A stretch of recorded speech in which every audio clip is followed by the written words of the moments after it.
Gerald Lucas here with another installment of Ask Gerald, where you get your real estate questions answered. Today's question comes from Cameron. Cameron writes from Verona, New Jersey. Cameron writes, I'm a small business owner and I rent space in an office building. Is it possible to renegotiate my lease?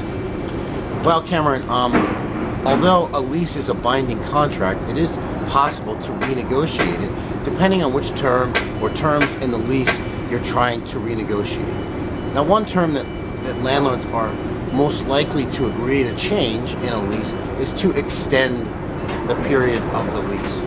And in return for extending the lease, the landlord may allow for a period of no rent or no rent increases, or they may, in exchange, agree to reduce the automatic rent escalations that are called for in the original terms of the lease. Most office lease terms also have provisions that allow a tenant to buy out the remainder of their lease. And a lease buyout essentially is when a tenant pays an agreed upon amount to cancel the remainder of the lease.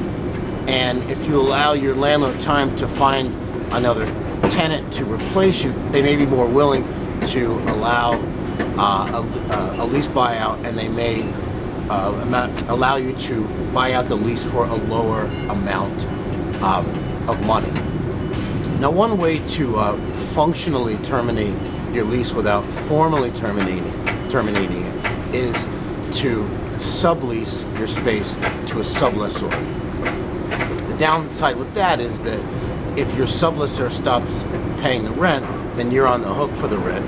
And if the amount that the sublessor is paying is less than your amount that you're on the hook to pay in your lease, you would have to pay the difference. But in most cases, subleasing is a cheaper way to terminate a lease than a lease buyout is.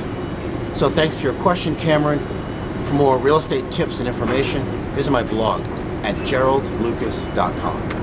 I'm Gerald Lucas, and I'll see you again soon.